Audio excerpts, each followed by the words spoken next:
I just want to say, most of you are creative writing people, and did you get my email today about the 2 spots have opened up in the Nick Flynn class? If you're not in it and you're interested, email me. 50-word statement. Sorry? 50-word statement. 50-word statement, and there's 3 conditions. You have to be, you can't be 20 at 20 credits or over. Ooh, I don't fear that. You have to have all your holds cleared, and financial and stuff like that. Oh, yeah. And you have to have taken 1 creative writing course, because that covers all of it. Oh my gosh, oh my senior, go ahead. Okay, so by midnight tomorrow, and then I'll pick 2 for this one.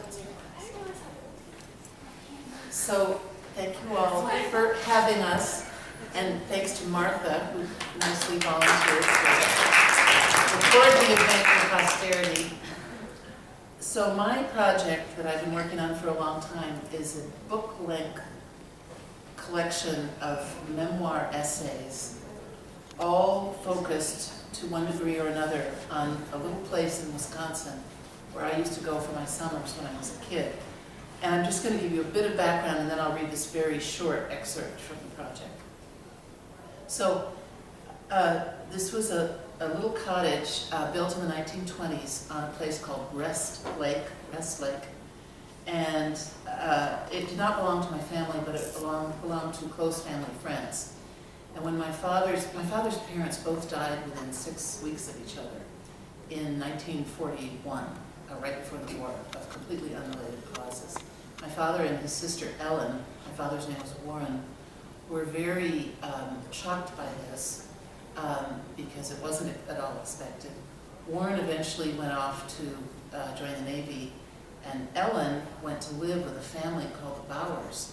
And the Bowers had built this cottage up in Rest Lake. And so we got to be, they were kind of like surrogate parents to my father and his sister. And we got to, when we were kids in the 50s and 60s, we got to go up there. And pretty soon we kind of took it over because the Bowers were too old to make use of it. And their one daughter lived too far away. So we thought of it as ours, even though it didn't belong to us.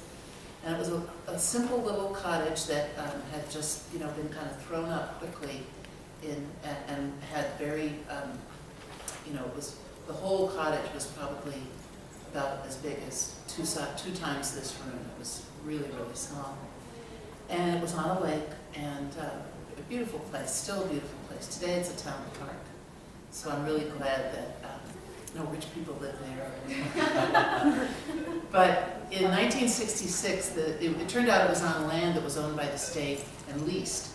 And in 1966, the state of Wisconsin found a way to break the lease, and they took back the land that these 5 cottages were on and turned it into a park. And there was nothing that the owners could do.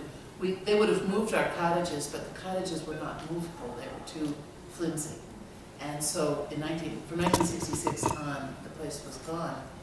And I think for that reason, in a way that was a good thing for me, because that loss has kind of haunted me ever since. And maybe that gave me my extraordinary attachment to places that is sort of the foundation of a lot of my writing. So this is an excerpt, and as I said, the lake is called Rest Lake, and we called going up there, going to Rest Lake, we called everything, it was always just Rest Lake. That was code for going to the cottage. The local town was called Manitowish Waters. You've heard about the Bowers. My aunt was Ellen. My father was Warren. And the other term that comes up is that they were called the Hoosier cottages because all the people who built them were originally from Indiana. And Indiana is the Hoosier state. So, are you a Hoosier? Yes, I am. Okay. Well, so that's what that term What's is. a loser? A Hoosier? We don't know. This is what we call ourselves. Nobody knows what Hoosier means. Yeah. It's a mystery. This story is called Ice.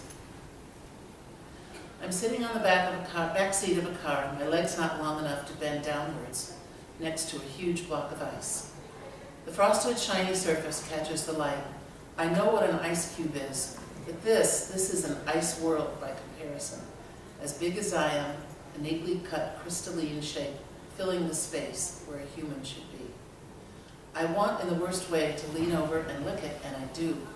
For a moment, my tongue sticks to the surface, and I'm certain that this will be my fate, to be tethered by my tongue to a block of ice, like when I cross my eyes to get the dizzy feeling that starts in the middle of my head, and someone says ruefully, "One of these days your eyes are going to stay like that."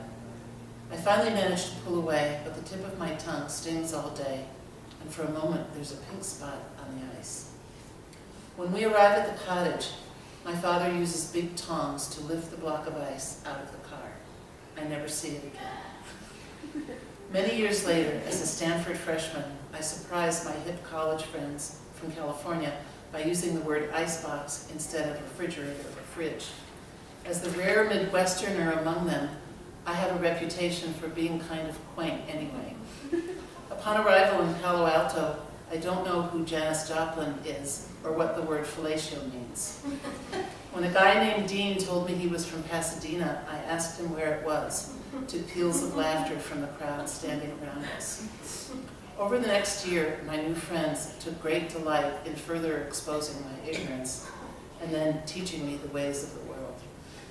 Icebox is a cleaner, colder, and more precise, but out of date. I agree. It is a word like postal card, reticule, or jitterbug that distinguishes my parents' generation from my own.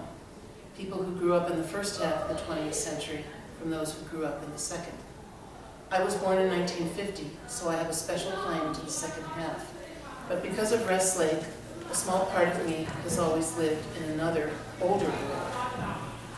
We had older things in our house in Evanston, but they were disguised by the newer ones and eventually made their way to the attic. The Bowers were both born in the 19th century, and they had furnished the cottage with what were obviously the cast-offs from their parents' generation and could be piled in the back of a car. So going there really was like stepping back in time. On the back porch of the cottage at Rest Lake in the early 50s was a real icebox, and beside it a rusty pump with a low sort of trough. When my Aunt Ellen first started going to Rest Lake in the 40s, the Bowers would bring home more than one big block of ice and keep them in the cold ground beneath the ice shed, a low slant roof structure out back that looked to me like a doll-sized version of a cottage. There was enough ice to chill the icebox for days and to chip off for drinks, she told me.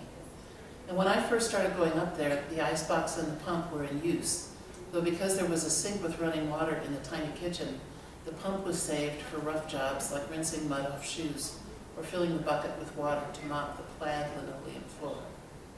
One year my parents bought a second-hand refrigerator, Ellen told me. Warren hauled the old icebox away to the dump, where presumably it was of interest to the bears until the smell of food wore off. Sitting next to that block of ice in the car on the way home from wherever we bought it, a moment that must have lasted 10 minutes, not more, was my portal to the past, and not just the past of Rest Lake, my parents and aunt, and the Bowers, and the other people who built the Hoosier cottages.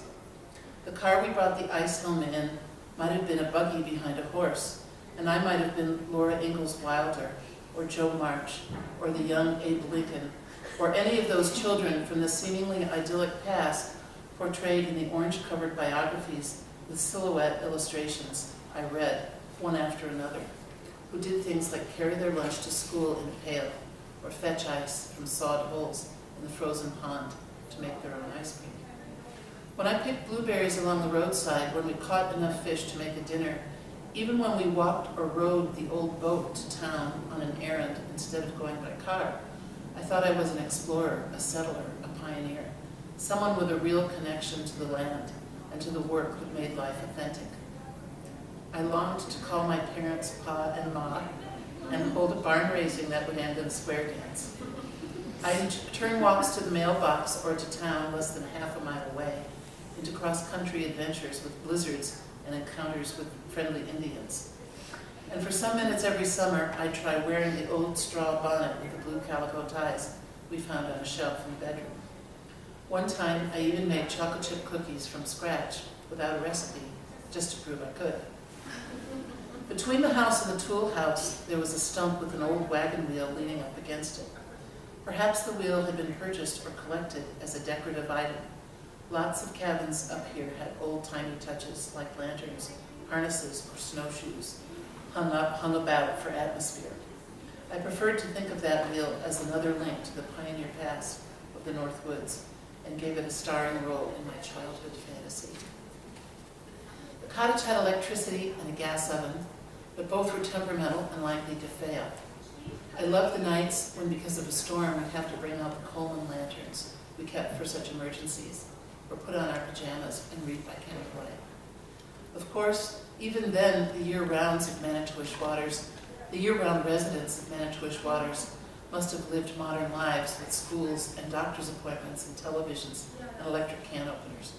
But for the few weeks we spent up there each summer, we chose to ignore all that. As part of me knew, of course, that this pleasantly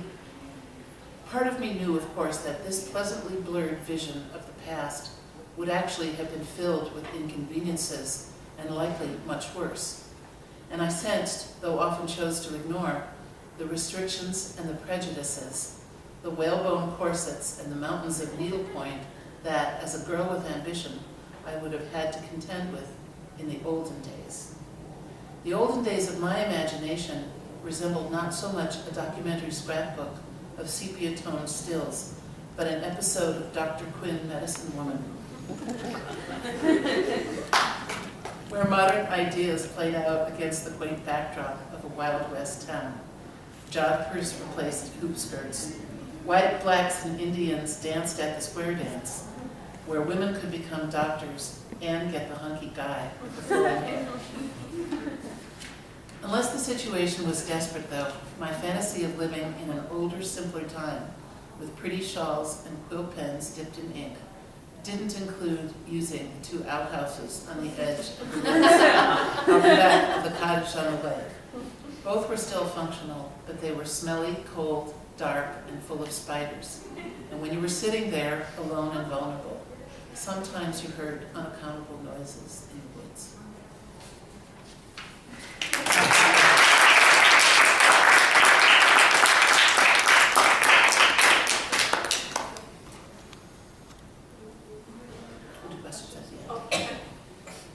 I'm going to read a short story. It does have an end, I promise. It's 14 pages long, and it's called Stone Cold Fox.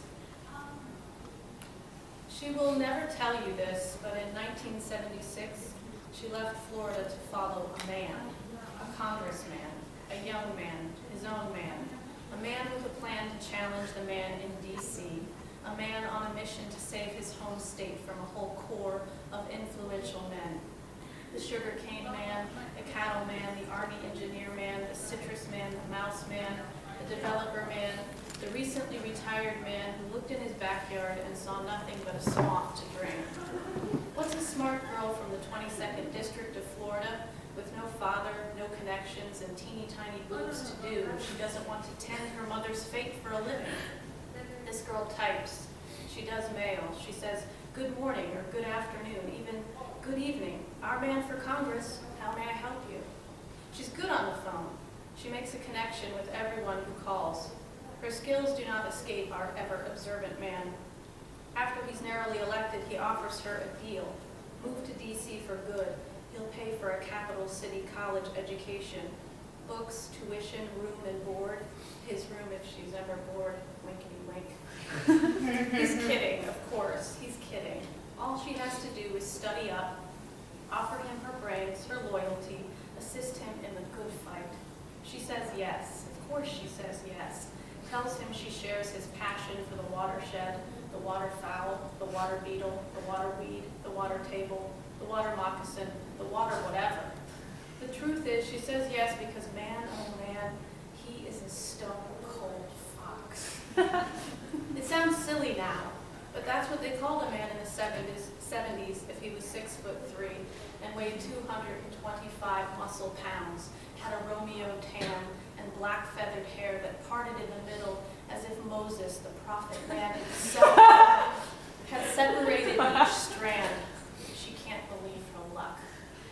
She packs up and follows this mighty good man to D.C., the desert of Columbia, where for 49 months she lives on nothing but the satisfaction of doing what he asks.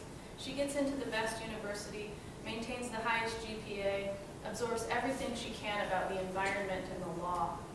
In her spare time, she serves as his Girl Friday, caressing his constituents, fine-tuning his message, cleaning up his messes. Being a ladies' man, he makes a lot of them. A small character flaw, the way he gets off on putting asunder what God hath joined together, working through every ward in the district of cheating. When things get ugly, guess who he calls from the nearest phone booth? Man, he's sorry, but he's in a jam. He's broken things off with the wife of a national zookeeper, and she's going apeshit. Can he get a ride? Down in Foggy Bottom, the Postmaster General's wife has gone pregnant and is demanding some coin. Over in Northwest, he was taking a drive. He's hit a small dog. It was the editor's wife who made him hit the dog. The editor of the Post was along for the ride. She was giving him directions to a friend's condo. She couldn't make up her mind on which way he should turn. Too late, he chose not to turn at all and instead barreled through a jogging trail on Rock Creek Park. That's when they hit the dog. The wife of the editor of the Post, she wanted to pen an apology and tuck it up under the dog's collar, put the whole ugly story to bed in the ditch where it lay bleeding. But he wouldn't and he couldn't, so she left them both instead. From a phone booth, he's calling our girl again. When I left, the dog was panting hard. I think it's a poodle, he says. Do poodles come in brown? Don't people breed poodles? Maybe she's in heat, he says. Maybe that's why she's panting. He doesn't know what to do. What should he do? When she finds him, he's hiding in the ditch, holding the dog in his lap, a yoke of blood spilling from its cracked snout, gerrymandering its way down his thigh. It's my fault, he cries, all my fault. He's even foxier when he's remorseful, his eyes and cheeks, even a little of his chin wet with tears. No, she says, no, it's not your fault, she says. She unbuckles the dog's collar. She says, what's a poodle named Sandrine doing out at this time of night alone in a park anyways? After killing the dog, he's a new man, a political animal, ready to get back to work. For inspiration, he buys a set of bongos. He keeps them on his desk. The big Embra, the little macho, bound together with leather twine. In his office, he gives her a recital, sets them between his knees, and plays. Mi Embra, he sings. He needs to refocus on the 22nd district. Embra, Embra. How can he serve the people? I have some ideas, she says. Embra, Embra, macho. How can he tackle the environment? I was thinking, she says. Embra, macho, macho, Embra. How can he dig in? I was thinking, she says. Macho, macho, macho. How can he get his hands dirty without getting dirt on his hands? I was thinking, she says. Embra, Embra, Embra. This one-man music show ends a few weeks later with a midnight call from Friendship Heights. It seems the husband of a clerk at the Library of Congress has arrived home early from a business trip. Can she pick him up and can she bring him some boots? It's raining hard, and when she arrives, he's the man on the street wearing nothing but tube socks and a cowboy hat. He's skipping to her car, laughing at the look on her face when he gets in. She's so cool, the way she takes off her own coat and drapes it over his goods. And did he ever thank her? No, did he really ever thank her for dealing with all those bitches? For doing without asking for anything in return? He's thanking her now. Man, the shit they've been through, right? The shit, they've been through it. And she's the best for not judging. She's the only one who knows him, too. She's like a man, the way he can tell her everything. She's freaking better than a man. The best. He can never repay her. Never. He knows this. But how can he repay her? There is something she'd like. Name it, he says. The Kissimmee River, she says. Remember it? Do I remember it? He's reaching for her. He's massaging her neck. I'm the one who told you about how it was straightened. He's whispering in her ear that the river was once a serpentine beauty whose slow curves he spent his youth fishing. You're all in knots, he says. I bet you could use some straightening, too. You're drunk, she says as she drives. Stop it, she says. Listen, she says. To a man. Everyone admits that straightened. Seriously, stop it. Your hand is cold. The river is doing nothing but draining cattle waste into the lake. Since when did you care, he says. She says, do you know where it all flows after it hits the Okeechobee? Do I know, he says, do you? I never thought about it, she says, but now I'm thinking. I'm thinking that when we get back in session, I could... Good, he says. What's good, she says. We're here, he says. That's what's good. His brownstone. He's jumping from her car before she can stop him, her coat falling in a puddle as he runs for his door, as if both time and tide were on the other side, waiting. She's really had it. That's right, she's had it. No more Mr. Nice Girl. She quits him cold, doesn't take his calls for 3 days, scans the classifieds for a new job, circles all those that she's qualified for. Cocktail waitress, educated escort, lobbyist. But on the 4th day she graduates, and who's the only one showing up? And who's the only one clapping and yelling her name as she crosses the stage? And who's wearing his best suit? And who's standing next to her while her photo is snapped by that boy from Moot Court who once tried to flirt with her by rhyming moot with cute? And who's handing her a velvet box? He is, he is, he is, he is, he is. Inside the box she finds a silver pen inscribed, "Behind every good man, there's a great woman." A week later, she begins drafting a proposal for a piece of legislation, a bill that will help Florida undo its Kissimmee mistake. It takes her months of research to get the plan right. When she's done, she hands it to him with a smile. He hands it back to her. He kisses her on the cheek. "All in good time," he says. "But you said," what did I say? "You said," I said, "we'll get to it, but right now I need you on the upcoming election." He says, "You're my right-hand man." He's gunning for senator now, and he's in need of funds. He's got to be careful about what issues he's seen with. She says, "How about being careful with what women you're seen with?" "It's not like I'm drowning them," he says. She says, "Nothing." To which he says, "What gives you the right?" "I'm sorry," she says, "I'm just drained," she says. "No," he says, "you're right. You're always right." A man is at his weakest when he loves something. Her name is Veronica, and she's the wife of the chief defense liaison at the Canadian embassy. She's not Canadian, she's Cuban. She is capital F fine. He's sending over some flowers. He's at the florist, wrestling with what to say in the card. He calls our girl up to ask her what the word for countrywoman is in Spanish. "You mean like a woman from the country?" "No," he says, "not like a woman from the country. I mean like a fellow countryman, but a woman." "But you aren't from Cuba," she says. "I know that," he says, "but a growing number of the people I hope to represent are, and I'm thinking that I should get to know a few." "And what will you do when she finds out that your mother was from Yeehaw Junction, your father from Toledo?" "Toledo," he says, "just give me the word." "I'm looking it up," she says. He says, "Looking it up? Didn't you take Espanol at that expensive university I sent you to?" "That wasn't the kind of word I learned," she says. "A rip-off," he says, "a racket, a waste of your time." "Compatriota," she says. "Spell it," he says. C-O-M-A-P, be serious, he says. "Okay," she says. "Here's some serious. The press, you know what they do to their fellow countrymen who run for Senate? They put them under a microscopio," she says. "Are you trying to create an international incident in the middle of your election?"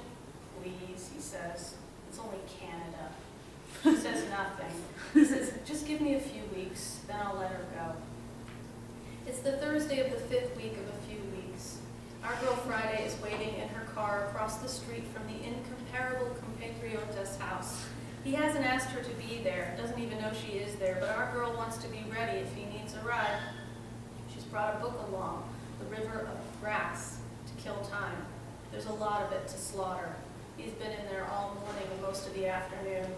She's deep in her book, so deep that when she finally looks up, she's in the district of coincidence, and guess who's crossing the street in front of her car? Another husband home early. Mr. Mapleleaf has made it to his door, is searching in his pants pocket for his key. And there she is with no better plan than to jump out of her car, book in hand, and run across the street like a girl. And like a girl, throw the river of grass at the Canadian government's chief defense liaison to the United States of America. It's a hardback, a first edition signed by the author. It flutters open, a bird, surprised, uneven as it flies, careening into his back, left wing first. "Ow," he says. He turns around. He does not glare. He's a Canadian. He's kind. "Sorry," she says. He picks up the book, shuts it, looks at the cover, a white ibis rising from the hammock. "What's this?" he says. "It's the Everglades, River of Grass," she says. "And did you throw it at me?" "Nothing but the truth, quite situation. Yes, she says. Why? To stop you from going in there, she says. You don't want to go in there. Madam, he smiles, and it's the first time anyone has given her such a grand title, and she gets goose pimples from head to toe. I don't need your help. He points to his door. He says, I know what's going on in there. He holds out the book. She steps closer to take it. She says, then why go in? To make him answer, he says. The congressman, she says, doesn't answer. She never cries, not even a little. She's not a crier. Never been one of those women who cries. She's crying now, falling against this Canadian's tiny shoulder, asking him if he knows how it feels to be used and used and used to the point of being all used up. What it feels like to be a faithful friend for years and years and years, and then, on the slightest of whims, to be discarded, treated as if you didn't even exist until, of course, you're needed again. Yes, the Canadian government's chief defense liaison to the United States of America says, I know how that feels. She's crying harder now, telling him she's not one of those women who cries. There, he says, reaching up to pat her on the head. There, he says again, let's put you down somewhere. Let's get you a drink. I never drink, she says. Well, he says, one man's meat is another man's poison. She pulls herself half together. Is that some kind of threat? Madam, he said it again. It's just an expression. Then he hooks out his arm like he's in Masterpiece Theater and she's in need of escorting. She puts hers through it, and suddenly it's the district of Caprice, and they're strolling one of its wide promenades in search of a nice-ish place to eat. They choose a chili dog tavern, the darkest table in the back. He orders them a double-double, 2 dogs and 2 shots. Just eat and talk, he says. I want to hear everything, from A to Z. And so she starts with her childhood, how her mother tended a bridge over the Intracoastal Waterway in South Florida, a drawbridge, and how their house had 1 bathroom and 1 bedroom for the 2 of them, how most nights she slept out on a screened patio with a flashlight dangling above her from a string, shining its light on whatever book she was reading, how despite the screen and even with the flashlight switched off, there was always at least 1 mosquito chewing on her all night, how she'd wake up with bites in the strangest places, her eyelids, between her toes, the inside of her mouth, how she couldn't wait to leave Florida, how when her mother asked her to stay, she called the whole state of her birth a very bad word, how it felt to see her mother's face transform when she said it, how not a year after she left, her mother suffered a heart attack, maybe 2, the coroner said, manning the drawbridge, how it was reported in the newspaper that a mile of boat traffic from the bridge to the inlet was held up for hours on account of the bridge tender's untimely death, how a proposal was made to add an emergency pull cord in each bridge tender's box, how it was unfortunate that it all happened during a congressional recess, how the congressman attended her mother's funeral, how he paid for a granite headstone carved to look like a bridge tender's tower, paid for the grave and the casket too, how when she goes back to Florida, what hurts the most is that a roadside swap meet called the Fart and Flee has taken up in front of the cemetery where her mother is buried, how she has to fight the snowbirds for parking. Madam, he says, and this time it doesn't give her such a thrill, perhaps not so many of the early details. So she steps it up. She moves on to the first election campaign, her time at the university, the A- she got on the Spanish subjunctive exam on account of having to stay up all night digging a grave in the woods of Rock Creek Park with nothing but her fingernails and the blunt end of a car jack. Stop, he says. Why didn't I just leave Sandrine in the ditch, she says. Sandrine, he says? Why did I wait for her to die before rolling her in the grave? What was I covering up that wouldn't soon be uncovered? A thin layer of dirt, a few rocks, some twigs. No doubt a wild animal had undone all of my work before I got in bed that night. And why did I walk to the metro and then connect with the late bus and then walk to my apartment from the bus stop instead of calling a cab and charging it to his account? Stop, he says. Who is Sandrine, he says. Just a dog, she says. A dog he hid out with that woman from the coast. He orders another double-double. That's right, she says. There have been a lot of women, all of them married, all of them temporary, until now, she says. I always thought I was the only thing permanent, she says. I used to choose the message on the flowers he sent them. He even gave me a pen, a permanent ink pen. I might have given myself a tattoo with it, she says. She's lifting up a sleeve. She's pointing to the bare flesh of her shoulder. It would still be here if I had, she says. But I proposed a bill instead, a bill to return the Kissimmee, a river that was once 103 miles and is now 56 back to 103. Does he know how many members of Congress I had lined up ready to support it? No, I don't, he says. No, she says, does he know? He's standing. Go. Why are you standing, she says. To go, he says. What are you going to do? She's wiping her mouth. She's standing too. She's feeling the full force of 3 chili dogs and 3 shots of whatever that was burn a path from her heart to her stomach. Or was it 6 chili dogs and 6 shots? First he says, I'm going to walk you to your car. He puts his hand on the small of her back and pushes her through the restaurant and to the sidewalk outside. Pretty soon she's walking faster than his little legs can keep up with. What's your hurry, he says. Bathroom, she says. There's one back with the chili dogs. He points to the yellow sign in the distance, or he says, our place has 2. He says, one of the 2 is right by the front door. I can't imagine anything worse, she says, jogging for his door.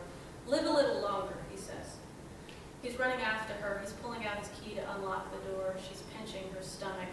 And who's coming out just as she's stumbling in, and whose face is stone cold when he sees her, and who's putting his hands up to deflect a volley of small-fisted blows, and who's going at it mano a mano.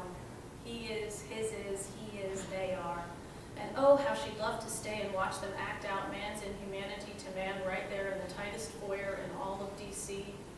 But she's got a bathroom to find, and it's not, as the Canadian Defense Liaison promised, right by the door, not right by the kitchen either, not by the dining room, but in an alcove beyond the stairs. The other bathroom must be above it, because from the toilet she can hear Veronica showering overhead, oblivious to the drama unfolding beneath her. She's singing a song in Spanish, a song about an egg yolk and a corpse. No, not an egg yolk, not a corpse, a moon, a full moon and fault. What had Professora Borsoi always told her? It's not your pronunciation, it's your comprehension. This is it, she says. The powder room is wallpapered in a dense forest, the trees as thin and white and bare as a strand of bones. And who doesn't keep a wastebasket in the bathroom in case of a double emergency? She's straining to focus on Veronica's song floating down from the canopy above. Veronica, singing of culpability, blaming the full moon for love. Our girl is on her knees now, gazing into her watery reflection. She's flushed. Of course she's flushed. Where does it all go, she says. She's holding on to the bowl. This is it, she says, hoping to make it so. Hello, she says. Hello, she says. Above her, Veronica seems to answer in a song. If she weren't the Canadian Defense Minister's wife, she might have been an opera singer. She's singing to a man now. No, not to a man. She's singing to the man, the Lord, El Señor. She's begging him to help her in all matters of love. Won't El Señor help her? This is it, she says. Hope reaching down to despair. No wonder he can't let her go.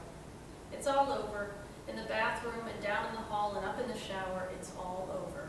Her congressman has won the battle, but as he drives them home in her car, she learns that the Canadian has won the war. How could you, he says. How could I what, she says. We had a deal, he says. What deal, she says. All I asked from you was a little discretion, he says. That's not all you asked me for, she says. She's tickling his knee. I've always wanted to do this, she says, so I must be drunk. Am I drunk, she says. He's slapping her hand away. You've never wanted me to be happy, he says, and now you've gone and done it. Done what? Her feet are up on the dashboard of her own car. Why has she never done this before? Slipped off her shoes and pressed her toes against the windshield of her own car. Were they to get in an accident now, she would be broken in half at the waist. That's why. Part of her would likely end up in the glove box. It's not funny, he says. What's not funny, she says. He says you've told him everything. He says if I don't give up his wife, he's going to rat me out. It's either Veronica or the Senate, the love of my life or the issue I've given my life for. The issue, she says? My Kissimmee River bill, he says. Oh, she says. She's sitting up. I didn't think. That's right, he says. You didn't think. And now I've lost Veronica. Good, she says. Good, he says. I don't see what's so good, he says. Your brownstone, she says. We're here. That's what's so good.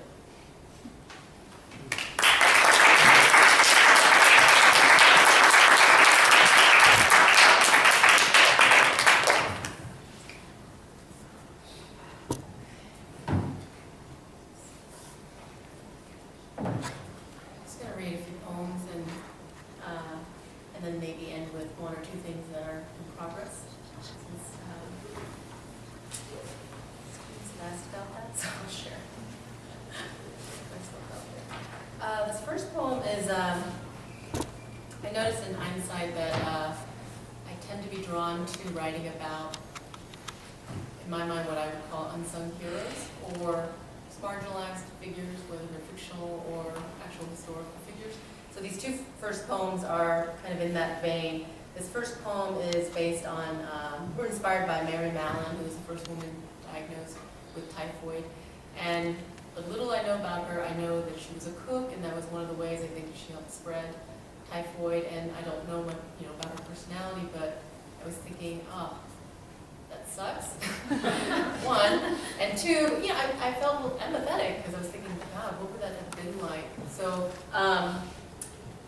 so I'm not sure how this began, but I remember thinking, oh, what would it be like to incorporate tongue twisters in the poem? And this idea of like the reader and myself, so every time I read it, I run this risk of incorporating tongue twisters, so readers kind of running the risk of potentially slipping while they're reading about Mary Mallon's narrative. So this idea of just causing the reader to be more careful, in a sense. So just playing with that. So Tongues for Typhoid Mary. She was considered a linguistic catastrophe. The sixth sick shadow builder's sixth sheep's sick. Typhoid Mary needed a tragedy strategy. I slit the sheet I slit, and on the slitted sheet I sit. At North Brother Island, the doctors say, I'm all right, that I'm a very expensive woman. Greek grapes, Mary craved, Greek grapes. No knife will be put on me, I've nothing the matter with my bladder. Surely my ship's ship shape.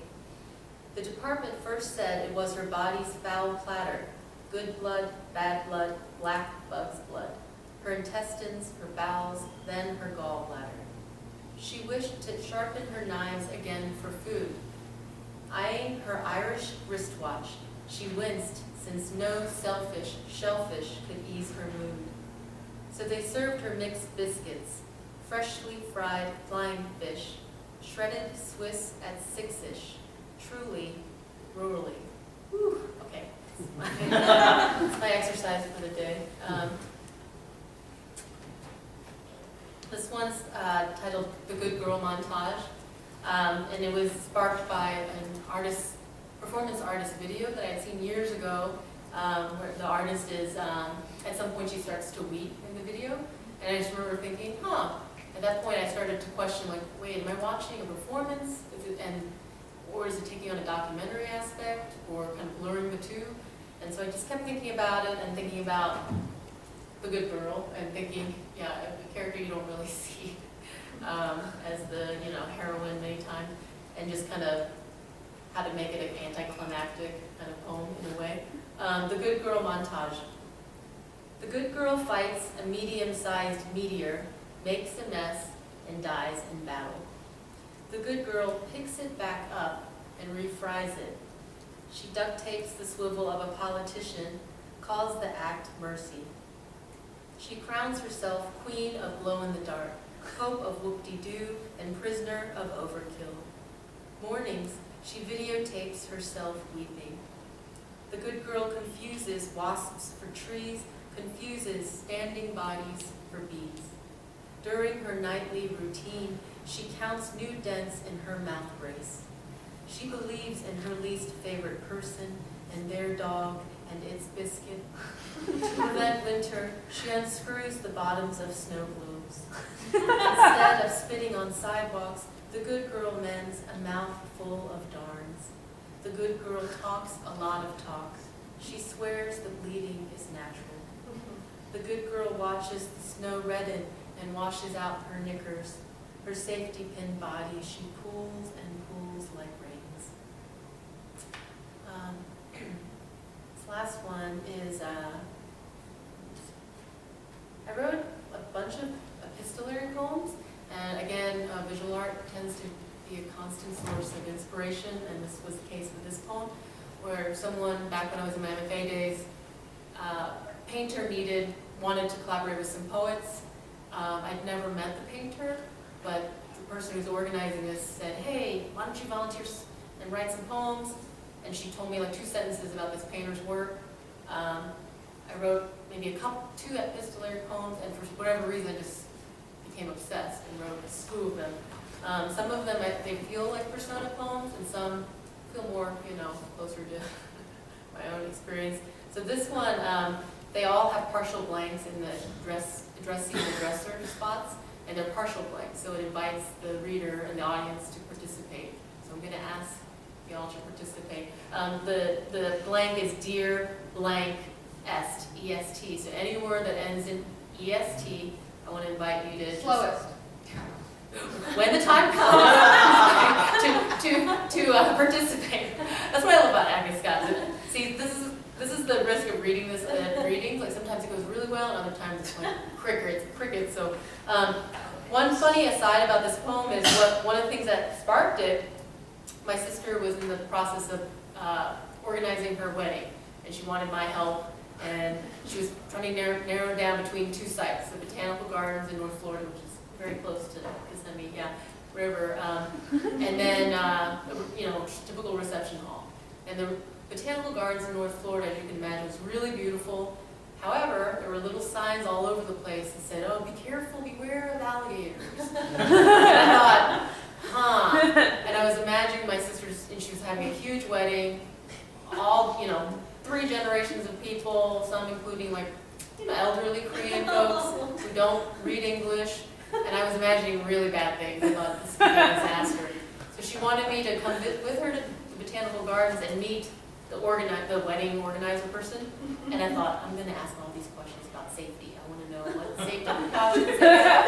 So we show up, we're waiting, and the person, there was a big mix-up. The person didn't show up. But in walks someone who works there. It's a guy with one arm. And I thought,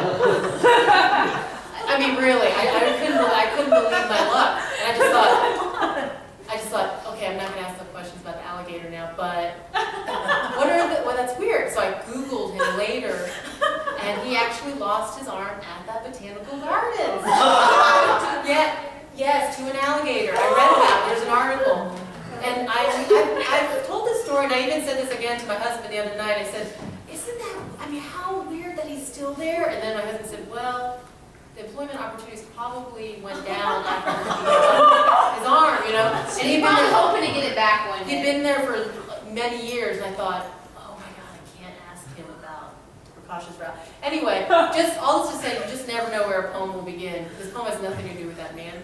But he didn't want to tell us a funny story. But I tell my students this idea of writing about, this is very much about my family. So this idea of defamiliarizing the familiar, I think is really important, and it's an idea I try to come back to. So this is when I'm going to ask you to help me with this poem. So dear blank est. So Tasty. Tastiest? I don't know, we talking about the alligator and the orange. Okay, that's going to change the tone quite a bit. Is there another one too?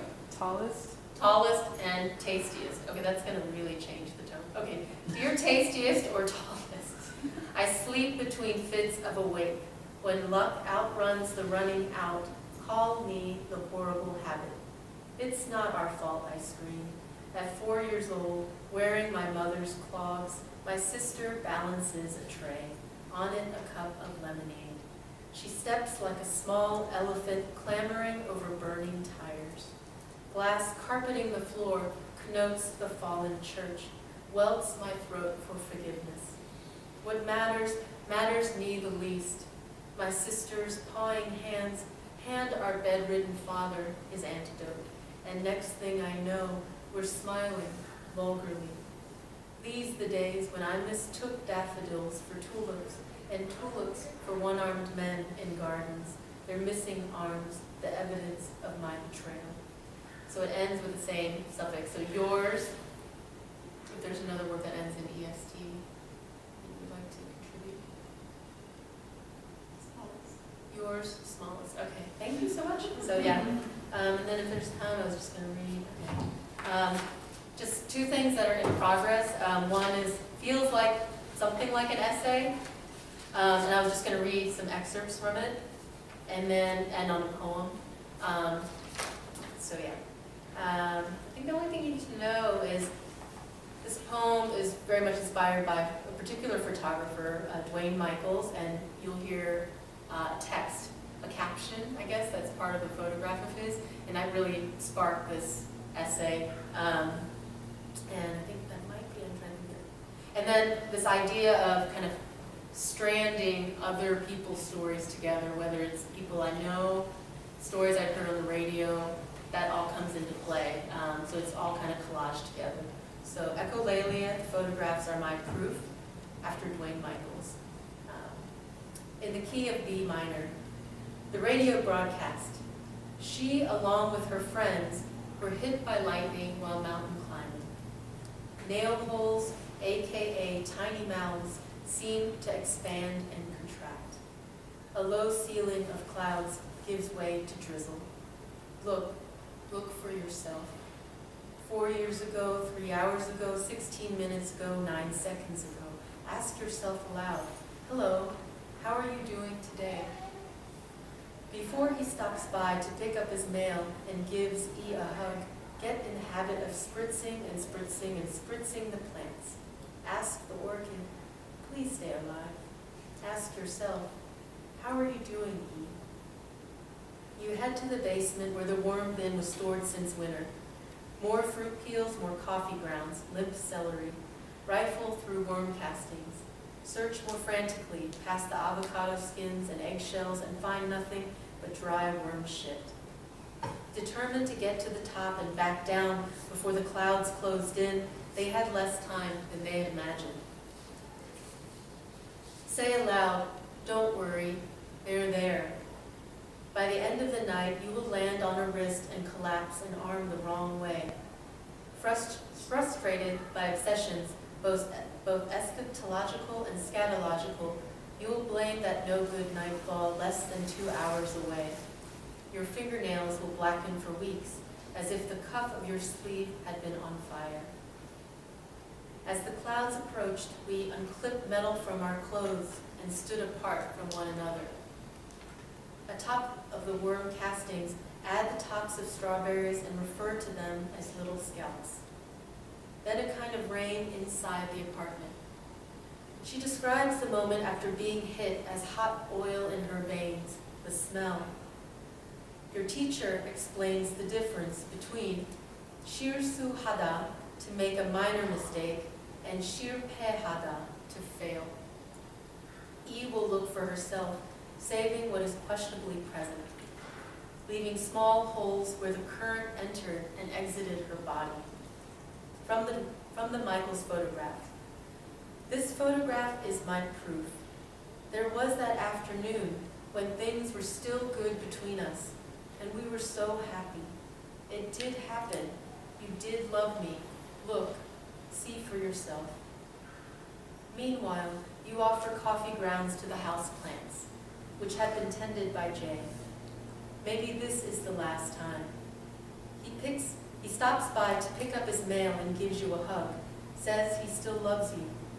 E's body still moistens when she sees him. He checks the plants but doesn't know that her body still moistens when she sees him. The low buzzing of chairs. As in dim headlights or a dream upon waking, let's forget.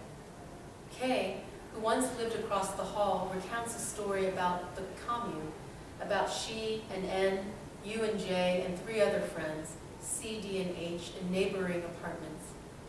Kay writes, we leave our leftovers for them because J can't find a job. We hear E practice her banjo through the walls of our apartment, a thin wall between us. The above passages remind you of tender thumbs from pushing sharp cloves into the flesh of an apple that would be no good after. Of little A with a crooked tail, she aims for a windowsill landing and miscalculates, her front paw barely gripping the ledge, a meow to signal the letting go.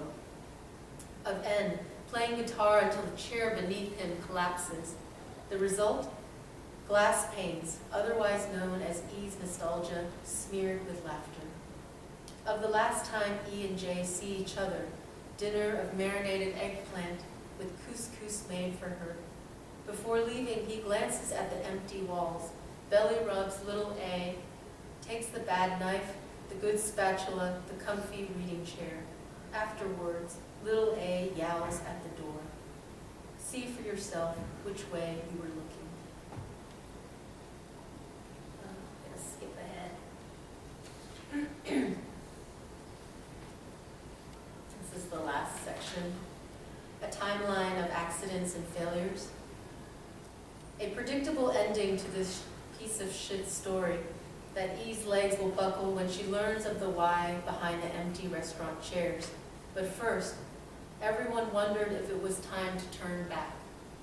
Though no one remembers to wear a watch, or everyone wears a watch, each claiming a conflicting truth about the time.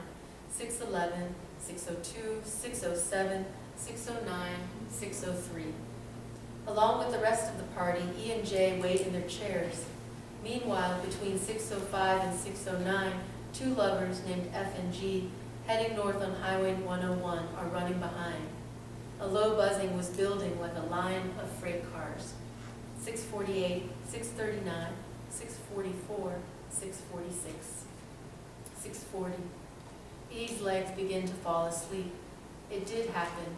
The coiled shells from last year were abandoned by their garden snails, as if negatives in a file cabinet. You will look for yourself, uncertain whether certain faces fail to become black and white photographs.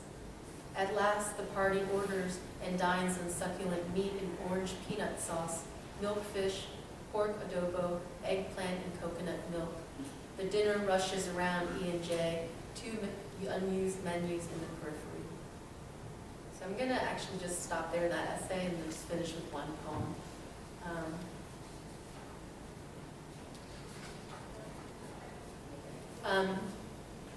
I should maybe just tell you in that essay, I was really interested in uncanniness and this idea of a disintegrating relationship, but at the same time, while this other couple is, while the narrator's waiting, there's another couple who ends up dying in a car crash, like on the way to this dinner. So there's some of that kind of thing. This last poem is just another thing in progress. One of the, during the snowpocalypse or ice apocalypse day, maybe one of the good things that came out of that, some time to write. So hearing all the news feeds about the weather and how, it's going to be apocalyptic in Atlanta, that was there. And then I was reading this article about bar and cafe culture and how that's apparently has changed quite a bit in terms of bars becoming much louder spaces and cafes where it's not as welcome to talk, and the kind of social and political implications of that. How a lot of counterculture, radical activist movements have been sparked by conversations in bars and cafes. So that's kind of what was in my head. The noisiest gaps.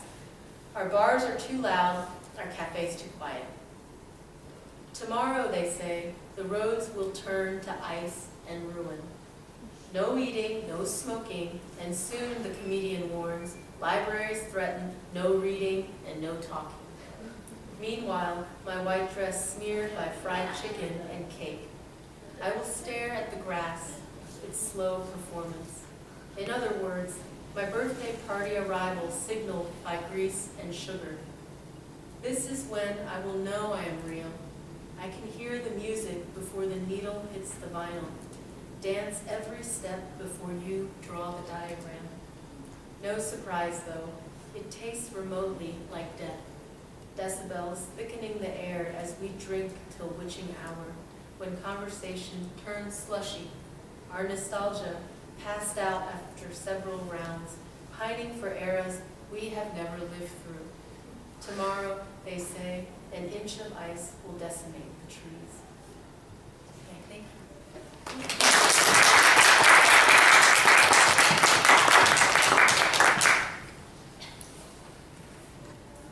I'm going to read a kind of series that I think of as a series, though it's never appeared as a series, and that's not official. But in 2011, I went to teach at a women's college in Bangladesh. And so what I'm going to read is a poem I wrote before I left, and a poem I wrote while I was there, and then a kind of lyric essay that I wrote after I got back, or actually after I went back to get my things, because I left kind of suddenly. I wrote this in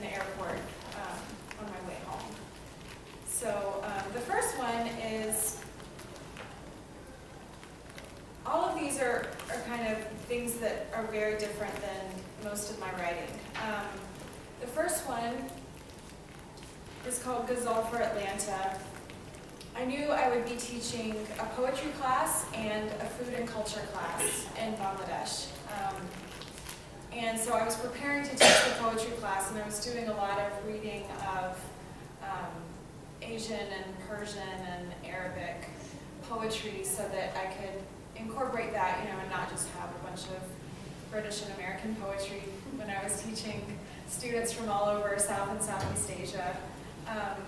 And one thing I read a lot about was the form of the ghazal, which is a Persian form it's really interesting. It's in rhyme couplets.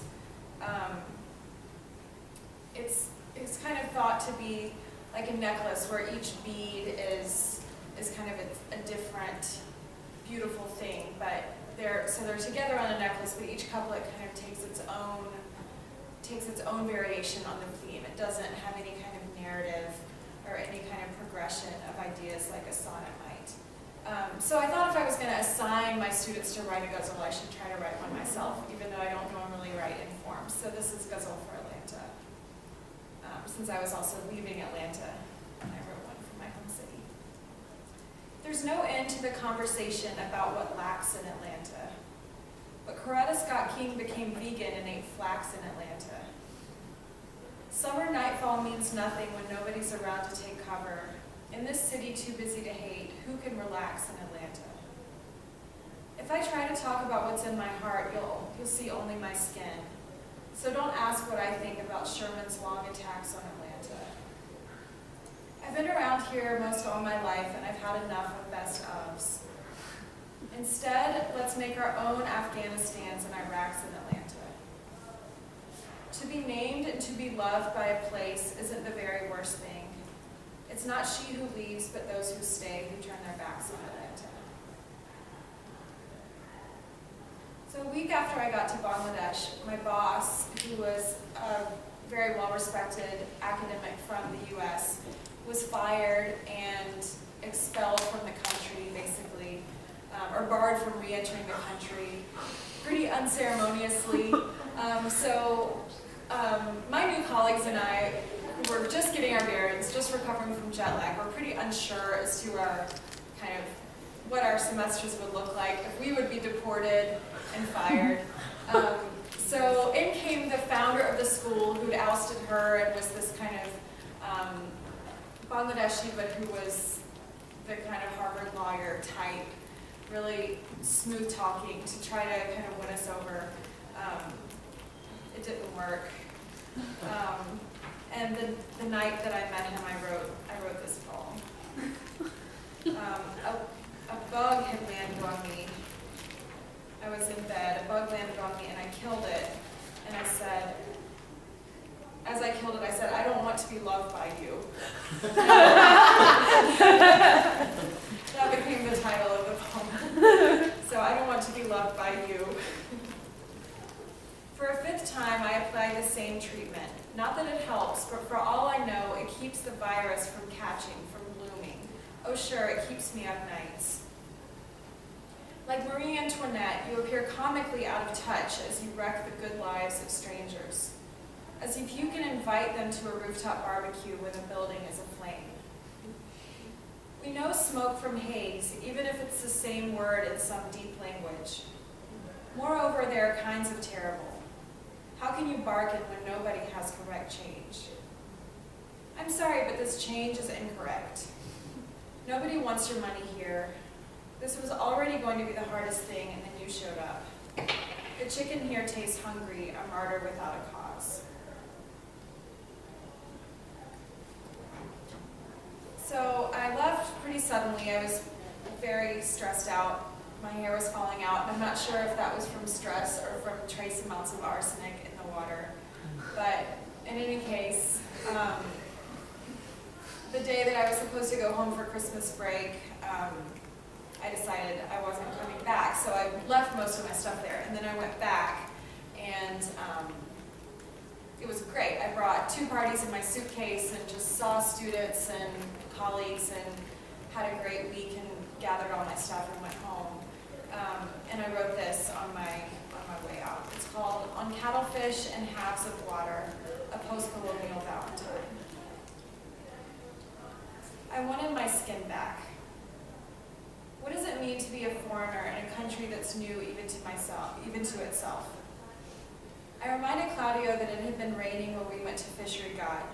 "And then you were groped," he said, and paused. "I could have killed that kid."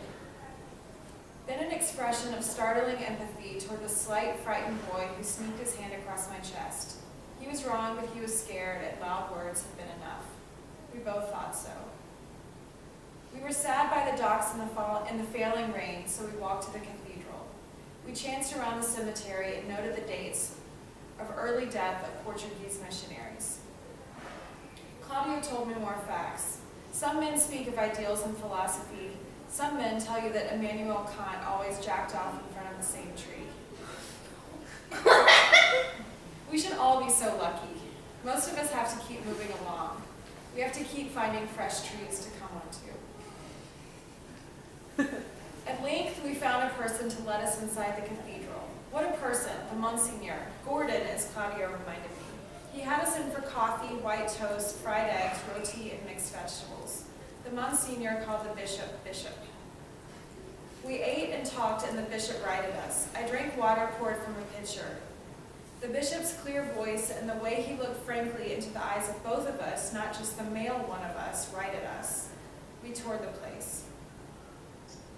A baby taxi took me home, where I took a shower, the kind of shower you take when you've been swimming, and you've had enough of water, but the wrong kind of water, so you take a shower and become a better kind of dry.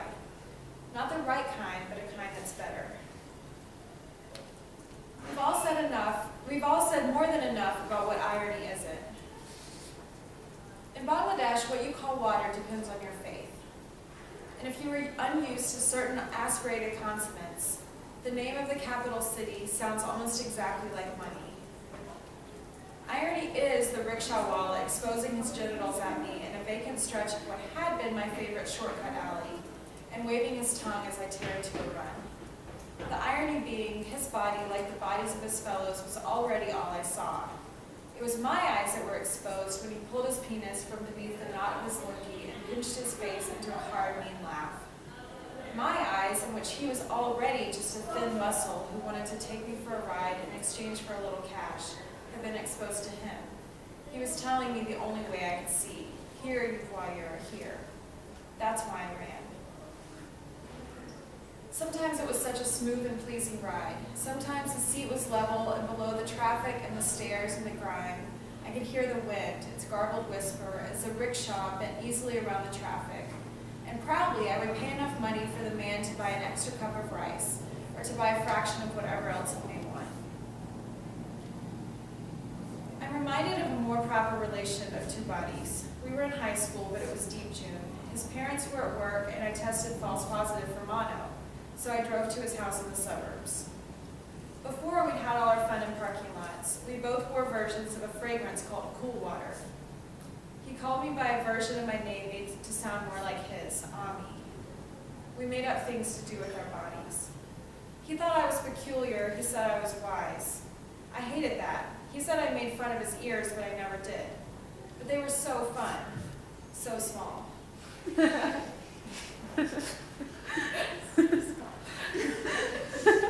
Calmly, he predicted that I'd end up with someone like him, athletic, practical, not someone like the dream man whom I'd angrily described. When I was very young, I didn't need poetry and I didn't need muscles. I didn't wait for love, but I waited for tenderness. I'm not jealous, I'm confident. He told me he stole that line from his father, who came from another country and named his only son for its dead president, Kwame Nkrumah. They shared a birthday. I wanted my skin back, so I left Bangladesh. It was the 40th anniversary of liberation from Pakistan. I want that breakfast with the bishop to stand in for all the months I spent there. Closure is not a metaphor that I find useful. Life moves in spirals, not circles, and the points don't meet, and they never will. A tailspin upward. We talked about what to do when something enduring ends. Claudio compared what I said to kinds of love affairs, and I blushed. I can never tell whether men already know the answer to the questions they ask me. See, I'm in Claudio's debt, not only because he defended my honor so dashingly, but because the day forgave us, me, him, and the boy. And he made that day with his hands, while my hands fell at my sides, and the boys, you know where the boys' hands went. This is what happens when something is less than trauma. It becomes a story to tell in a certain way, a lewd scene. The eyes are exposed for what little they are, so you pick a day. It was a day apart that I picked. That day had a shape, and it was onward, but the several long months didn't. They were an untoward heap, visited first by men, then children, then dogs, then crows. When I told a former student that I changed jobs when I got back to America, I thought she said, loss of identity. But more generously, and yet more ominously, she'd said, lots of identities. After lunch with Claudio, I was in a romantic mood, which usually means I've become unmanageable. This time, I turned lucid and grave. I listed the mistakes I happily made.